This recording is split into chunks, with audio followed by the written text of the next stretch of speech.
Itu di dalam keterangan dalam putusan itu katanya klien kami ini si bukan klien kami ya, yang si Peggy Peron ini, perlu saya garis bawahi lagi Mbak ya, bukan klien kami ya. Kalau klien kami namanya Peggy Setiawan. Mm-mm. Yang Peggy Peron ini menurut dari dalam putusan itu Pak yang mengapit mereka membawa korban ini Mbak ke tempat dia temukan jenazah itu Mbak. Berarti di sana kan ada DNA Mbak. Ya. Kenapa nggak dites? Nggak mungkin nggak ada darah. Nah ini menjadi pertanyaan Mbak.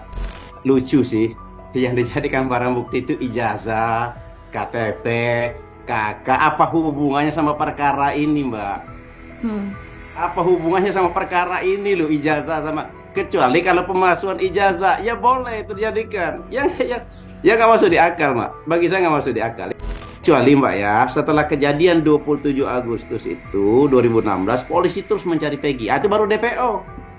Kalau ini hanya satu kali datang dikasih tahu juga Peggy ada di Bandung, nggak diambil di Bandung, sementara kasus pembunuhan lo 2 nyawa lo yang hilang, kenapa tidak dikejar selama ini? Halo Tribuners, Tribun Fokus kembali menjumpai Anda bersama saya Tini Aufsin. Penetapan Peggy Setiawan menjadi tersangka dalam kasus pembunuhan Vina dan Eki di Cirebon pada tahun 2016 lalu ini makin membuat blunder kasus. Pasalnya Peggy sendiri mengaku bahwa dirinya tidak terlibat dalam kasus pembunuhan ini. Dan kini lebih dari 60 pengacara telah bergabung untuk membantu Peggy mengusut kejanggalan-kejanggalan terhadap penetapan tersangka Peggy sendiri. Langkah-langkah seperti apa yang telah disiapkan? Kita akan membahasnya bersama salah satu pengacara Peggy, yaitu Mayor TNI Purnawirawan Marwan Iswandi yang sudah bergabung dengan kami melalui sambungan Zoom. Halo Bang Marwan, selamat malam. Selamat malam, Mbak. Ya, Bang, sebelumnya terima kasih sudah menyempatkan waktu dan mengobrol dengan kami di Tribun On Focus hari ini. Untuk pembuka, kemudian apa kejanggalan yang paling ganjil yang ditemukan tim kuasa hukum atas keterlibatan Peggy yang kini menjadi tersangka, Bang? Yang menjadi yang utama, Mbak ya, satu kejanggalan itu, waktu kejadian perkara itu tanggal 27 Agustus, Mbak. Mm-mm. Polisi datang ke rumah Peggy. Saya tanya ke ibunya, ke keluarganya, ada nggak polisi datang? Ada. Dikasih tahu nggak Peggy ada di Bandung? Dikasih tahu. Cuma satu kali itu aja. Terakhir kemarin, mau penggeledahan yang terakhir. Ini kan aneh. Kalau ini kan kasus kematian loh. Membunuh 2 orang loh. Kalau memang dituduhkan itu, Pak. Itu satu. Yang kedua, Mbak. Di dalam putusan pengadilan, saya membaca ini ada atas namanya Andi Dani, itu dianulir katanya itu fiktif. Sementara di putusan pengadilan ini paling aktif melakukan pemukulan, pemerkosaan. Ah. Sementara Peggy Perong dalam arti sini saya katakan Peggy Perong bukan berarti Peggy ini klien saya, bukan. Peggy Perong ini dia hanya membuka baju, mencium dan memegang payudara itu ini korban Hmm. dan menusuk menggunakan samurai. Nah, di sini pun makanya saya bilang tidak ada kejelian daripada penyidik menurut saya terhadap perkara ini. Dan ada apa terhadap perkara ini? Saya mempertanyakan ada apa terhadap perkara ini. Kematian kedua korban ini bukan karena tusukan, matinya karena benturan kepala.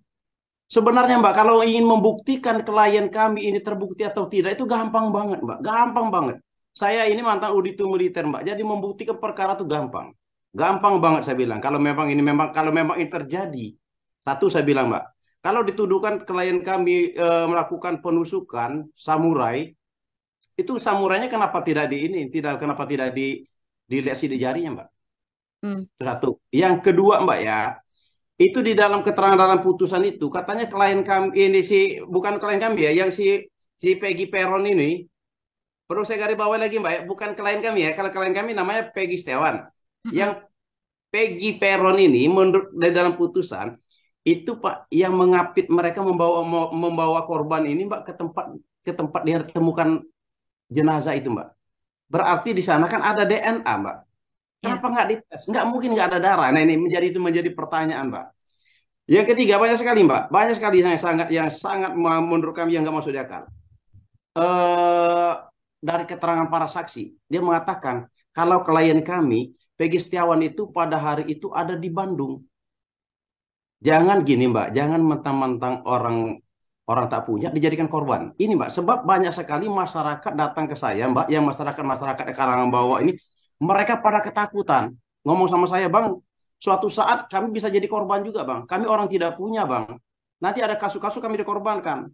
Nah, makanya mereka minta sama saya, Bang, tolonglah Bang, abang background abang tentara untuk membongkar ini, Bang. Nah, kebetulan juga saya bilang bahwa walaupun saya sudah pensiun, Mbak, ya, Sabta Marga yang ketiga tetap saya pegang, Mbak. Bertakwa pada Tuhan Maha Esa, membela kejujuran, kebenaran, dan keadilan. Nah, ini yang saya bilang, membela kebenarannya, kejujuran sini nggak ada, keadilan. Itu, Mbak. Ya. Ini kan tadi disebutkan bahwa dua DPO kemudian dihilangkan Andi dan Dani, betul ya Bang ya? Dani sama Andi, Dani sama si Andi. Ya, berarti kuasa hukum dari Peggy sendiri meyakini bahwa sebenarnya dua DPO yang dihilangkan ini bukan fiktif begitu, atau bagaimana? Kalau melihat dari putusan dari pengadilan tidak fiktif, tidak Karena fiktif. eh, Karena ada, pernah makanya ada, membaca begitu ya? ada, ada. Jadi si Peggy Peron itu membuka baju. Perannya membuka baju, mencium, dan meraba payudara. Yang lain melakukan pemerkosaan. Makanya saya bilang janggalnya ini, Mbak. Sebenarnya perkara ini bukan suatu perkara yang susah, Mbak. Gampang banget untuk dibuktikan. Mm-mm. Kenapa kemarin spermanya itu tidak dites DNA, Mbak? Sebenarnya gampang nih, Mbak. Perkara ini bukanlah perkara susah. Ini perkara yang mudah. Sangat mudah, Mbak. Masalahnya pengalaman saya, Mbak, sebagai auditor militer, saya bilang itu, Mbak. Gampang kita untuk membuktikan perkara ini. Kalau memang benar-benar memang ya saya tidak tahu ya ada apa terhadap perkara ini. Saya tidak tahu ada apa. Makanya saya akan berjuang membela daripada kami bersatu Mbak dari tim ini membela untuk membela si Peggy Setiawan. Jangan sampai Mbak dia terzolimi dalam perkara ini Mbak. Oke. Kemarin saya ke Komisi 3 Mbak untuk laporan. Baik, sebelumnya ini kan kemarin juga kepolisian menetapkan Peggy karena ada barang bukti, ijazah, dan KTP yang bersangkutan. Ini ada bukti lain dari itu apa tidak dari kepolisian yang kemudian yang digunakan untuk menetapkan Peggy sebagai tersangka dalam kasus ini, Bang? Ya inilah Mbak, saya bilang lucu sih. Yang dijadikan barang bukti itu ijazah, KTP, kakak. Apa hubungannya sama perkara ini Mbak? Hmm. Apa hubungannya sama perkara ini loh ijazah sama kecuali kalau pemalsuan ijazah ya boleh terjadikan ya nggak masuk di akal mak bagi saya nggak masuk di akal ini menurut saya tidak masuk di akal saya hukum pidana ini mbak bukan suatu barang yang baru mbak bukan barang baru bagi saya. Hmm. Berarti tidak ada bukti lain selain ijazah dan KTP yang ditunjukkan kepolisian untuk menjadikan Peggy sebagai tersangka ya, Bang? Sampai detik Untuk ini. sementara tidak ada untuk sementara tidak ada. Oke. Kemudian Makanya saya bilang mbak kalau mau mbak gampang banget kemarin itu tuduhannya si Peggy Peron itu menusuk menggunakan samurai. Samurainya itu dites, dilihat sidik jarinya. Kalau ada sidik jari atas nama klien kami Peggy Setiawan, berarti memang Peggy Setiawan terlibat di dalam itu. Tapi itu tidak ada, Mbak. Tidak ada. Udah itu saya bilang tadi gampang juga di bajunya korban itu atau di bajunya si Peggy Peron atau siapa itu dilihat ada nggak darah, darahnya korban. Kalau ada ya sudah masuk. Ini tidak ada, Mbak. Tidak ada. Makanya saya bilang udah SP3 kan saja lah. Udah kita SP3 kan. Daripada saya nggak tahu kalau dilimpahkan kejaksaan, kejaksaan mau nggak memegang ini bola panas. Bola panas. Kami akan berjuang, Mbak. Kami akan berjuang. kemudian bukti penyerta apa yang kemudian digunakan oleh tim kuasa hukum untuk meyakinkan hakim bahwa ini nanti Peggy tidak bersalah begitu, Bang? Kami menghadirkan saksi, Mbak. Saksi, siapa, Bang? Saksi. Itu saksi-saksinya ini, Mbak, yang tidur sama Peggy waktu malam itu, Mbak, adalah Ruby Setiawan, adiknya, Ya. Ibnu Suparman. Itu ada. Adanya memang ada di Bandung. Ada di Bandung, Mbak. Memang ada di Bandung. Kemudian, apakah keduanya itu bisa meyakinkan nantinya memiliki bukti yang meyakinkan bahwa Peggy berada di Bandung, Bang? Bisa. Ada slip pembayaran. Biasa kan mereka bayar tuh setiap minggu itu ada pembayaran upah gitu, ada. Nanti Mm-mm. kita tambah lagi, Mbak. Ada. Sudah ada beberapa bukti yang sudah disiapkan dari kuasa hukum begitu ya, Bang ya? Sudah ada. Sudah banyak. Oke. Bang, ini kan kemarin juga ramai soal apa namanya panggilan Robi Ya. untuk Peggy sendiri. Ini bantahan dari kuasa hukum menyangkal hal itu bagaimana, Bang? Karena kan disebut-sebut selama pelarian itu Peggy mengubah nama, identitas menjadi Robi begitu. Oh, bukan begitu. Dia tidak merubah, Mbak. Tidak merubah nama. Tidak Hmm. merubah nama, tidak. Salah. Tidak merubah nama. Tidak. Dan itu tidak menjadikan landasan untuk mengatakan seseorang menjadi tersangka. Akan menjadi tersangka itu tadi gampang banget saya bilang. Hmm. Ini tuduhannya dia matinya seandainya karena benturan, karena benda tajam. Benda tajamnya ada batu di sana. Dilihat batunya itu, siapa yang megang batunya? Kan itu loh. Gampang banget, semuanya gampang ini kalau memang mau dibuktikan. Gampang, Mbak. Ini bukan suatu perbuatan yang susah. Saya katakan gampang. Itu. Ya. Kemudian ini kemarin juga ada saksi Aib yang memberikan keterangan bahwa Peggy terlibat dari kasus pembunuhan Vina dan Eki ini. Terkait kesaksian Aib, bagaimana kemudian kuasa hukum menyikapinya, Bang? Apakah sesuai atau ada bantahan seperti itu, Bang? Jadi begini loh, si Aib ini waktu dulu dijadikan saksi nggak dalam perkara ini? Yang dijadikan saksi aja belum tentu benar kok. Hmm. Ah, apalagi ini baru muncul. Tapi ingat, ini kami karena kami masih fokus mau membebaskan Peggy. Kami belum ini. Kalau itu bisa akan kami bisa dilaporkan juga. Kalau memberikan keterangan bohong ya, kemana aja selama ini si Aib? Aib itu kan tidak baru muncul sekarang. Karena Ya. udah banyak loh peran-peran yang muncul yang selama ini tidak ada, sekarang muncul baru keluar, baru ini ya. Itu padahal mereka nggak tahu itu ada ancaman pidananya, ada ancaman pidananya. Tapi sekarang kami masih fokus terhadap bagaimana Peggy bebas. Hmm. Belum melihat kami yang samping ke sana kemari. Itu Hmm. Mbak. Jadi masih meyakini bahwa kesaksian Aib tidak benar gitu ya, Bang ya? Kalau menurut hemat kami seperti itu. Dia kan baru bermuncul kok baru sekarang kemana aja kan gitu loh. Ini semuanya aneh semua Mbak, aneh semua. Kemana Hmm. aja selama ini. Begitu juga polisi. Kemana aja selama ini tidak menangkap si Peggy. Kalau memang Peggy ini pelakunya kan gitu logika. Kita menggunakan logika. Cuma satu kali kata ibunya datang. Kemana aja? Kok ini viral kok baru ditangkap? Tapi sudahlah, maksud saya sudahlah. Daripada kita saya khawatir Mbak. Ada khawatir saya ini terulang lagi nanti kasus wartawan Bernas Hmm. Udin. Mbak tahu kan wartawan Bernas Udin kan bebas itu ini pelakunya. Lebih baik sekarang udah. Maksud saya kita SP3 kan. Sudah SP3 kan aja lah. Jangan dipaksakan. Hmm. Hmm. Hmm. Intinya jangan dipaksakan. Ya, ini kan sudah dari kuasa hukum meminta untuk SP3 dihentikan begitu ya. Langkah hukum yang sekarang ditempuh oleh kuasa hukum dari Peggy sendiri seperti apa, Bang? Kami Dan sekarang sudah lagi sampai tahap mana begitu? kami sekarang lagi mempersiapkan pra peradilan, Mbak. Ah, Pra peradilan. Semoga pra peradilan kami diterima. Ya, sudah alhamdulillah diterima. sudah diajukan, Sudah Bang? sudah kalau dari kami persiapkan. Kami kan berbagi tim, Mbak. Kalau saya kan tinggal ada di Jakarta. Jadi tim Jakarta ini kita untuk yang di Jakarta. Saya Ya. nanti mungkin saya nanti akan datang ke Menko Polhukam juga. Datang ke Menko Polhukam kemarin kan ke Komisi 3. Saya Hmm. minta Komisi 3 kemarin itu untuk memonitor. Ya bukan berarti saya minta Komisi 3 untuk intervensi terhadap Polri tidak, karena itu kan selama ini kan tidak ada suaranya Komisi 3 ini. Tidak ada suaranya. Mana ada suaranya? Maka saya ingatkan. Kalau orang ibarat tidur saya bangunkan kemarin itu. Tapi kalau udah saya bangunkan nggak juga bangun ya. Hmm.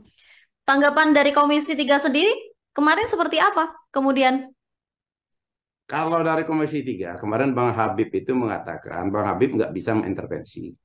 Tapi Bang Habib akan memonitor. Kalau permintaan kami Komisi 3 agar memanggil Kapolri, Jenderal Listio Sigit Prabowo, hmm, untuk diminta keterangan, klarifikasi, bagaimana sih duduk perkara ini. Sebab kenapa kami minta Komisi 3, Mbak? Kami ini adalah rakyat, Mbak. Sementara sana tempat rumahnya kita mengadu itu di sana, ya. di tempat Komisi 3. Itu. Nanti saya kan, hari ini kami kan mau ke Barreskrim nih, Mbak, rencana ya, ke Posidik. Hmm. Dan kami pun akan mengambil langkah nanti, saya akan buat laporan juga ke Menko Polhukam. Menko Polhukam. Ya, Menko Polhukam, karena ini kan salah satu beliau ini kan adalah ketuanya Kompolnas Ya. dan membawai hukum dan politik. Nanti harapannya setelah bertemu dengan Menko Polhukam, apakah akan bisa dibantu atau ada titik terang mungkin Bang harapannya? Harapannya ya harapannya nama harapan Pak ya namanya harapan ada titik tapi kita harus optimis Pak. Semuanya kita lakukan harus optimis. Kalau kita semuanya pesimis ya nggak usah kerja. Optimis, Hmm, optimis. Harus optimis. Saya kan Menko Polhukam. Nanti kami akan sampai ke istana juga, Pak. ya, Sementara ini kan Presiden sudah sangat care sekali terhadap perkara ini. Kan Presiden kan ada perintahnya kan perintah loh. Perintah ya, Presiden loh. Agar ini terang benderang. hmm, Jangan ada yang ditutup-tutupin. Kata Presiden gitu kan. Kalau ada yang ditutupin jangan ditutupin. Kalau memang tidak ada yang ditutupin ya sudah buka semuanya. Kata Presiden kan begitu loh. Itu perintah Presiden. ya.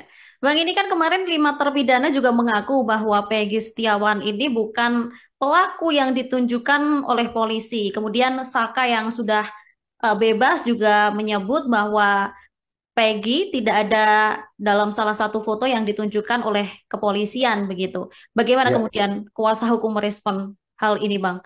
Apakah bagaimana? Ya itu langkah salah satu kami akan kami di pra peradilan nanti saya masukkan. Mm-mm. Ya, Akan dijadikan bahan untuk pra peradilan nanti ya? ya, Iya. betul. Mm-mm. Bang, ini mungkin juga bertanya-tanya bagaimana kemudian kondisi Peggy setelah dijadikan tersangka. Setelah bergulirnya kasus ini, Peggy sendiri kondisinya saat ini bagaimana, Bang? Alhamdulillah sehat. Sehat? Alhamdulillah sehat. Alhamdulillah sehat. Dan Peggy-nya puasa Senin dan Kamis. Mm-mm. Dengar-dengar Alhamdulillah. Peggy sendiri juga mau dipindahkan ke Nusa Kambangan. Ini benar begitu atau bagaimana, Bang, dari kuasa hukumnya? Belum kok, belum kita dengar kok. Belum. Eh, Belum. berarti belum ya, cuma Belum. kabar-kabar, Kabar, kabar-kabar. hanya kabar-kabar burung aja itu, Mbak. Belum. Oh, oke. Berarti ini membantah kabar-kabar di luar sana kalau misal Peggy Belum. Belum. akan dipindah ke sana begitu ya, Bang? Ya, belum ada kok. Belum ada info ke sana, belum. Oke. Untuk keluarga Peggy sendiri seperti apa, Bang? Kemudian sekarang saat ini Dalam arti, gimana, Mbak? untuk apa namanya? Ini kan dari kemarin keluarga Peggy sendiri juga memberikan bantahan untuk keterlibatan anaknya. Kemarin juga sempat mendatangi Peggy ke kantor Nah, tahanan begitu. Kemarin ya, seperti apa mereka kunjungannya? ya mereka sangat sedih sekali. Ibunya kan menangis melulu tuh, Mbak. Iya. Menangis melulu. Dan ibunya sempat kaget nih, Bu, Mbak. Mm-mm. Kenapa kaget? Saya bilang. Ya tadi kecuali Mbak ya, setelah kejadian 27 Agustus itu 2016, polisi terus mencari Peggy. Ah, itu baru DPO. Kalau ini hanya satu kali datang, dikasih tahu juga Peggy ada di Bandung, nggak diambil di Bandung. Sementara kasus pembunuhan lu, 2 nyawa lu yang hilang. Kenapa tidak dikejar selama ini? Ini Mm-mm. viral ini berita nih, ini ada film viral, lu baru dicari si Peggy-nya, ini pelakunya. Dan ini jelas-jelas saksi juga mengatakan bukan itu. Bagaimana lagi? Apa lagi? Ini lucu aja, lucu, Mbak. Sebenarnya saya bilang tadi lucu, ini lucu. Lucu, tapi ini nasib orang loh, Mbak. Pasal 340 loh. Mm-mm. Pasal 340 ini, Mbak, adalah pembunuhan. Pembunuhan itu ada beberapa macam, Mbak. Ada pasal 338, ada pasal 340. Kalau 340 ini pembunuhan berencana, Mbak. Berencana harus ada motivasi. Dan korban sama pelakunya harus saling kenal mengenal, Mbak. Kalau nggak kenal mengenal, bagaimana mau dikatakan? Ini, Mbak, waktu kemarin saya tanya ke ibunya, Bu, ibu dekat nggak sama si Peggy ini? Dia bilang dekat. Pernah nggak Peggy cerita masalah Pina, masalah Eki? Nggak pernah.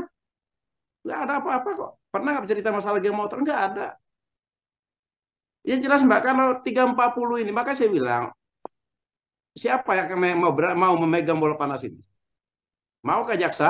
Nah, kalau jaksa berhadapan sama kita. Saya mantan jaksa juga, saya militer, dia saya tahu. Mm. Mbak. Apakah dari pihak kuasa hukum sudah ada komunikasi dengan Kapolda Jawa Barat, Bang, sampai saat ini? Kita nggak komunikasi, Mbak. Hmm, belum ada. Soalnya tadi Kapolda sendiri ditanyai soal perkembangan kasus Vina, juga enggan menjawab begitu, Bang. Ada enggan menjawab, ya. Ya, Belum belum komunikasi. belum berkomunikasi langsung begitu ya. Komunikasinya cuma satu aja, Kak. Satu kata, lepaskan Peggy, tutup perkara. Lepaskan. Udah itu aja. Itu komunikasi di sana aja. Lepaskan Peggy, tutup perkara. Selesai. Iya. Ya Oke, itu. Bang. Terima kasih untuk obrolannya hari ini. Kita tunggu bagaimana kemudian kelanjutan dari kasus Vina dan Egi ini. Apakah nantinya dari kuasa hukum benar-benar bisa membuktikan bahwa Peggy Setiawan memang tidak terlibat dan nantinya akan seperti apa pihak kepolisian merespon dan apakah nanti pra peradilan yang diajukan oleh tim kuasa hukum Peggy juga akan disambut baik begitu ya Bang. Terima Kami kasih harus sekali lagi. benar-benar, harus benar-benar harus bisa membuktikan kalau Peggy tidak terlibat. Terima kasih Bang Marwan atas perbincangan hari ini. Sampai jumpa di Tribun On Fokus selanjutnya dan sampai jumpa. Download Tribun X sekarang. Menghadirkan lokal menjadi Indonesia.